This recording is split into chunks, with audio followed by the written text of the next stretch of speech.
Hey everyone, it is Danielle Marie from the One Realty here in Austin, Texas with your weekly real estate update. Now, it's not been weekly for a little bit of time, but we are hopping back into it. And I'm going to say we're also hopping back into the Austin real estate market in general. We're seeing some things that if you're a seller, it's a price slightly positive. If you're a buyer, there's also slightly positive things for you. There's things all around the board. So we've noticed that interest rates have been dropping over the past week. I've had people reach out. I actually helped a client push them in the right direction to refinance, and they're dropping over a point. So if you actually bought in the past couple years, check your interest rate. It sounds something so simple, but interest rates have fallen, and who knows, you might be able to refi. I'd say make sure about a percent under to refi. But with that being said, we are going to hop into the Austin real estate market. It's been a great day. Had a great swim at Deep Eddies this morning, and now I am full-fledged into my data mode. And tonight we'll be hosting an open house for my brand new listing that hit the market. So if you're in Austin, come check me out tonight from 5 to 7. It's at 8704 Balcones Club Road. I'll actually also post that later on. You can find that. So without further ado, let's hop into the Austin real estate weekly market. So hi, and also if you are just joining me, my name is Danielle Fountain. I'm the founder of the One Realty here in Austin, Texas, where we take a data-driven, all-in-one approach to real estate. So that's why I love my numbers right here, and we are about to hop in. So we're going to look at what happened over the past 2 weeks. We're going to compare what happened on the 23rd of July to today. So first and foremost, we are actually seeing a reduction in the total number of active listings we have on the market. So we're dropped down to 3,734. Now, if you remember, if we go back a few weeks, we just tiptoed around 4,000 listings, which was huge. This beat out last year by a lot. So we had a lot more listings this year. Now, are we getting more, is our number of listings going down because of purchases?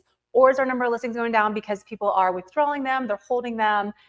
It's kind of a little mix of both that we're actually seeing. So secondly, we are also seeing price reductions, or I say price lowering of our average and our median price point. So if you can see right now, our average is at 1.67 million. Our median is at 650. To put in perspective, at our height this year, we were just shy of 1.3 million. So that also takes into consideration, we do have some very expensive properties. There's one property that's already had over a $9 million price drop. It was originally listed around 19 million, and it's around 10 million right now. So we are having some interesting price drops here in Austin. That is our number one price drop in all of Austin as far as dollar figure. With that being said, you can kind of see here's our week over week drop and decrease that we're expecting to see. We're also seeing our average days on market. It creeped up one day. Now, the days on market, we're probably going to see some changes. It's going to be because of twofold. Number one, you're having the withdrawn expired listings are kind of going to disappear. And those have probably been on the market a little bit longer. But we're also at the same time not going to see an influx of a lot of new listings.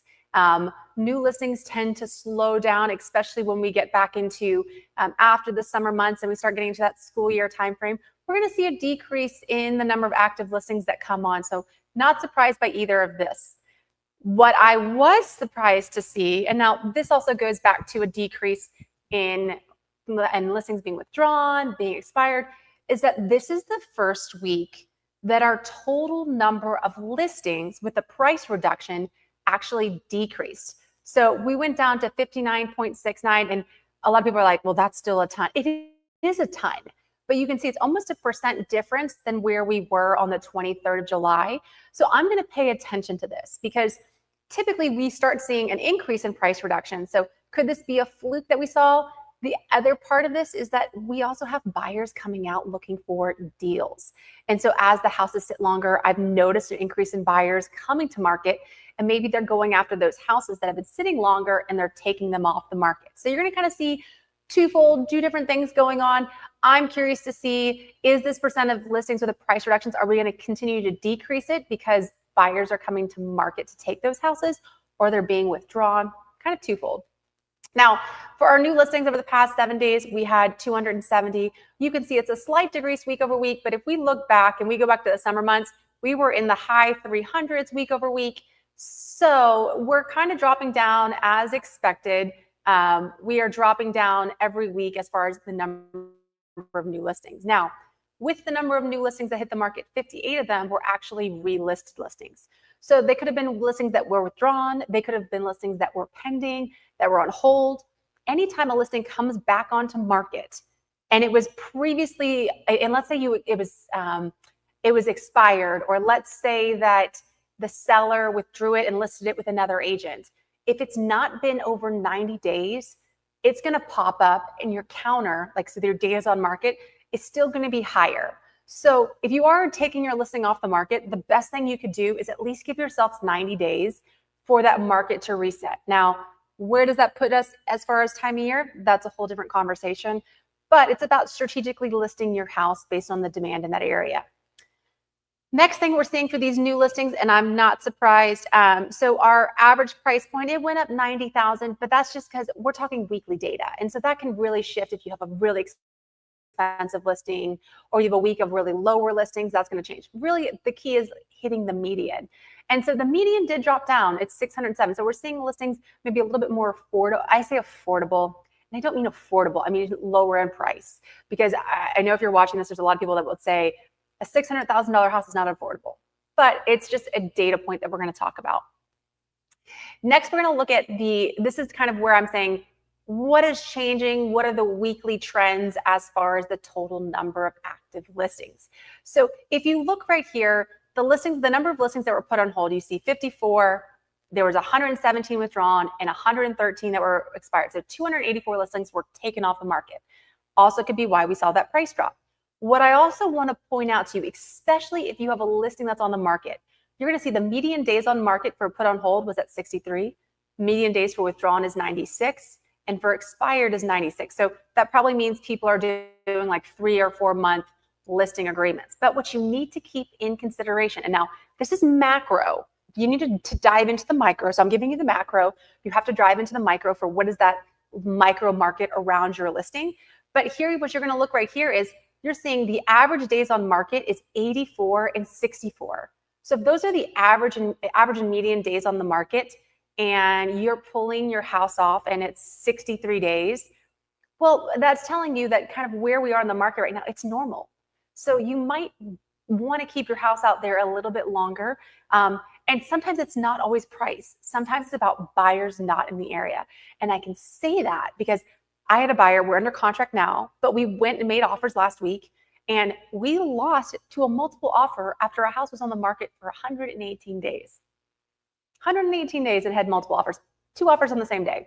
So things get kind of, I say, weird out here sometimes, keep Boston weird, but you just have to pay attention to the data in your area. So next, we're going to look at pending listings. And so you can see right here, if we compare this to 2 weeks ago, our pending listings, they dropped. So it dropped about by 38. But 871 is still fairly good right now for this time of year compared to the past couple of years. Now, if we do historically, we should probably be around 1,200. So if we did the past 20 years, where should we be in order to meet our sales goals for August? We probably should have a closer to over 1,000, probably 1,100, 1,200 pendings. We don't, but it's something just to keep in mind that at least we're not as low as we were last year or the prior year. For our number, this is supposed to be 188. I can tell you because I just updated a different part. You'll see that in a second. But our total new weekly, our total new weekly pending listings, we had 108 go pending, and that's increasing by 10 from last week. Now, why is this important? Well, as we get through the summer months, typically we see a taper off of listings going under contract and sales start to slow down. So it's really interesting to see it peak up. And what I want to show you is I'm going to show you, I keep track of the pending week data, the pending data for every week. So if you see, and I started this all the way back in September of last year. So I almost have a year's worth of data, which is kind of very, very interesting because we'll be able to start comparing where we were last year to this year. I've always looked at the data, but I'm really like starting to track it even more now. And a lot of these are manual pulls that you can't necessarily go back and grab them all. So with that being said, you can see right here, we had 188. Last week, we were at 100. 191, which is big. If we actually go back, you can see where these months in June, our June and beginning of July, it was slow. It went down. So if you see like our peak was around here in April and May, and that is normal. So that's also about strategically listing your home. So when I talk to my sellers and we're figuring out a time to strategically list their home, we're also looking at this kind of data. When are the buyers out there? When do they go away? We want to know this data. But that being said, we're seeing, hey, this is an uptick. We also see that people are starting to go back to school. Families are settling them down for the summer. So people are kind of looking and back into that buying market. I've had like 4 or 5 investors reach out in the past 2 weeks that are like, I think Austin's at the lowest. I kind of want to hop in now, or not necessarily hop in now, but hop in this year because I want to record a purchase this year.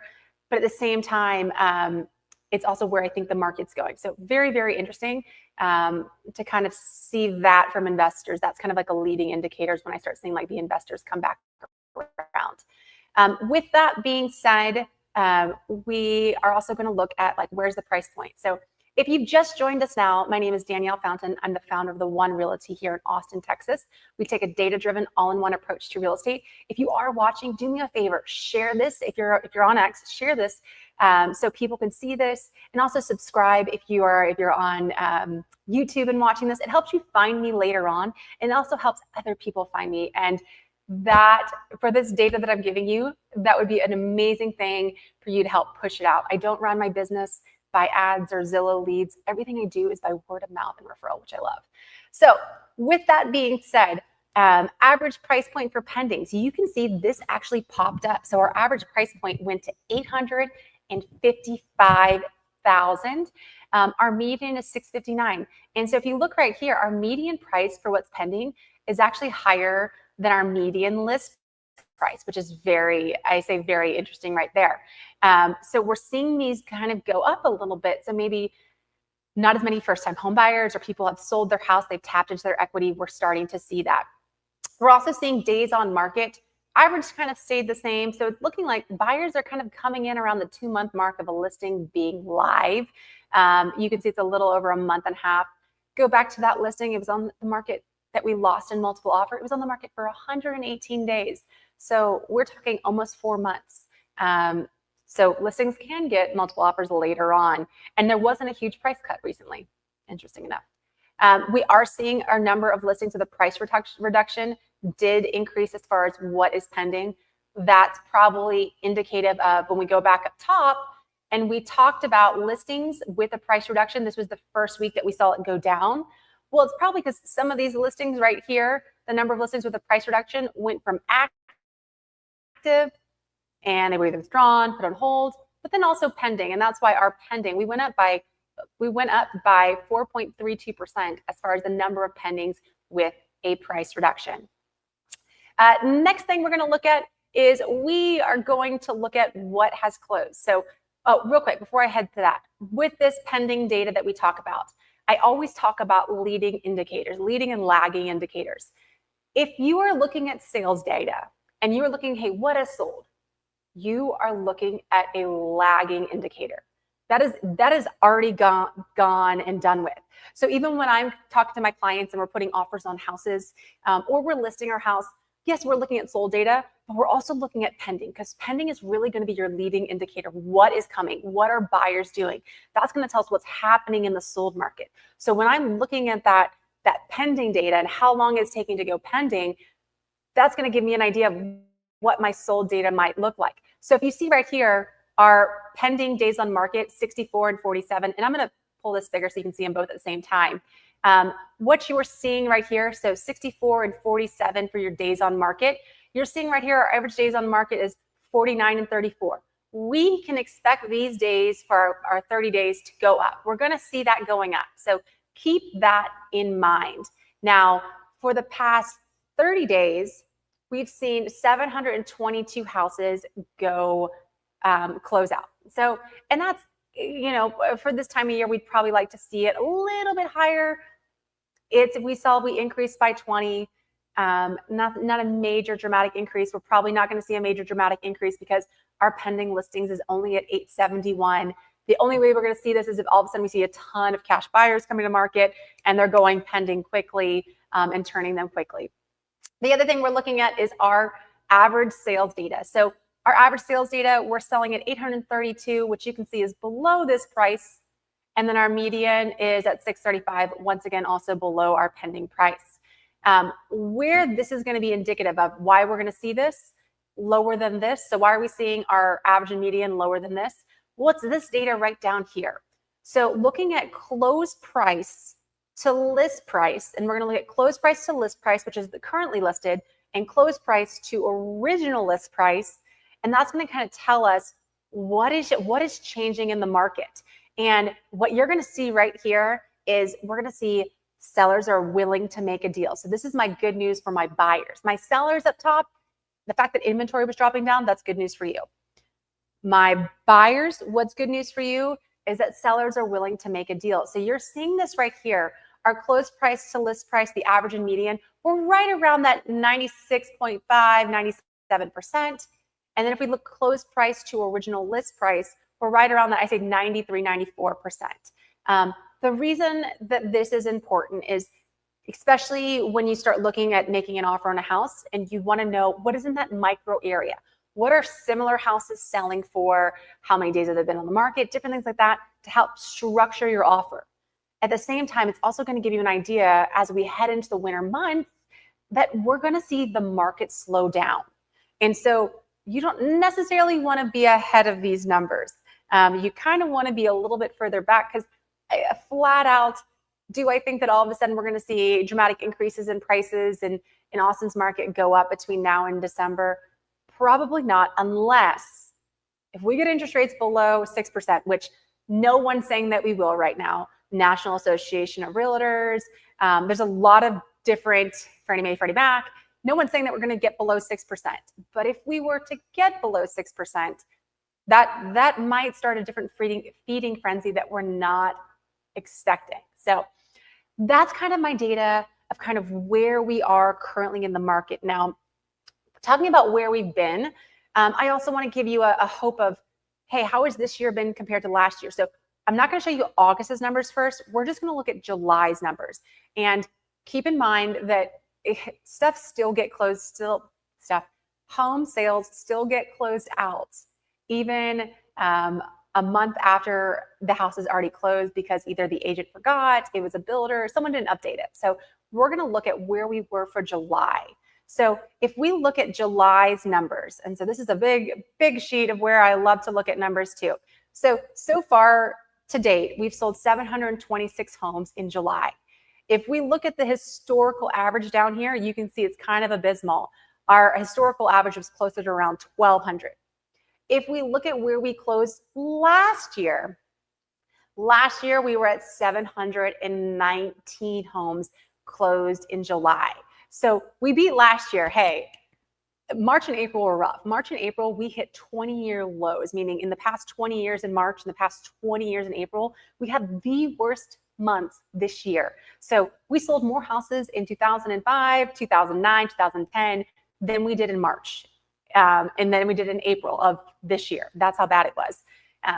That being said, we have an uptick for this year, not overall. And we beat out our low of 2010. So that's a good sign for Austin real estate, but we have a lot more people. So we should be beating 2010s.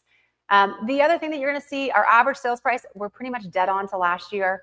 Our median went up by 2.7%, 7%. So we're at 17,000 more this year than last year.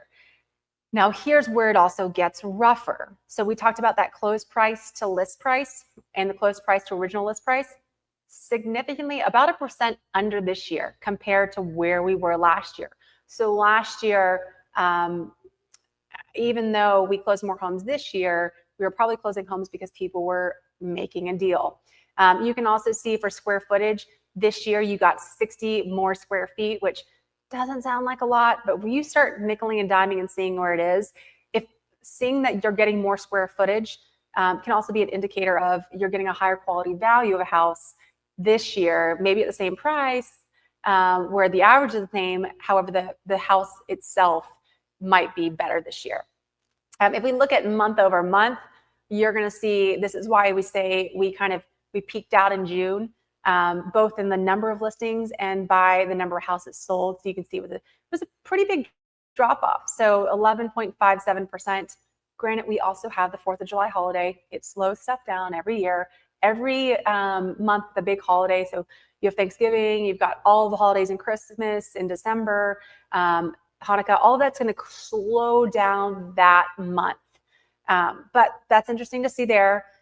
If we go month over month difference, we do see a drop in our median and in our average list price. So we're seeing that. Now, I'm going to skip over all of this data, and really I want to see where we are year to date. So I'm looking at where were we in December to where we are now, because people want to know, hey, is Austin going to appreciate this year? Are we appreciating? Is our numbers going to go up? Right now, and this is kind of where I'm like, not doom and gloom. I am a realist, so I'm going to give you the numbers of where we are. Our average price point, and we're in July, our average price point, if we compare it to where we were in December, we're down 1.32% for our average. So some people are like, oh my gosh, our average is down. But the interesting thing is our median is up. So our median is up 3.93%. So that is a little bit higher. What's also kind of strange is if we look at where we were in December to today for July, we only sold 59 more houses in July 2025 compared to December 2024. Now, that's not a big increase in Austin. Especially, you would expect July to significantly outpace December. What I will tell you is if you look back at rates and where rates were in December, and it was actually really started in September of last year. We saw rates kind of go down September, November, December. And actually, I'll pull this up so you can see that. So on my pending data, I keep all the rates. So if we look at where we were, and so things that closed out in December went under contract in November. So our interest rates back then were higher than they are today. So you would expect to see a little bit more action. Now, this is also in September where we had the really low rates and then we started going down. We got all the way down to like a 6.11. We never, for the 30-year conventional, we never tiptoed below that 6% unless you were FHA and VA. FHA and VA, they ended up below 6%. So where do I see us going? I see, if interest rates drop, I think we're going to see a little bit more activity come. I can tell you personally, my buyers have started to get very active. Now, to see if those buyers being active is going to translate to, is it just me, or is it everyone else here in Austin? I've had a very good year so far. I beat last year's goal, or last year's total number of sales already. And so it's looking like a great year. Is it just me or is it the rest of Austin? I feel like the rest of Austin is they're kind of dipping their toe in the water. So if you're watching this is kind of a, hey, save this so you can find me again, or share it so you can see it again in your feed, and follow to see where we are. Because next week, as we start hitting into the school years and we're getting people back in town, I want to see if we have an unexpected pickup. So I'm not saying it's a drop off, because we had more pending this week than we did last week. It's going to be interesting to see where we go. So with that, my name is Danielle Fountain. I am the founder of the One Realty here in Austin, Texas.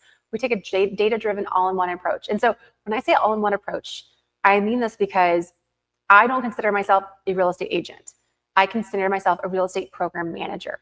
So a program manager in the sense of handling everything that is kind of going on behind the scenes, bringing you preemptive information for you to make an educated decision versus relying and being proactive versus waiting on it. So a little bit I say about me. I'm an Air Force Academy grad. I take pride in numbers. I love aeronautical, astro, mechanical, all the engineering classes in college. I actually was also a certified mediator and negotiator for the Air Force. Worked with the labor unions at one point in time. And so with that being said, real estate's kind of fun sometimes. It's a little different. And I say than that military background. But Love what I do, love helping my clients. If there's any way that I can help you, feel free to reach out. My information should be below. You can find it. I'm at _1_realty on X.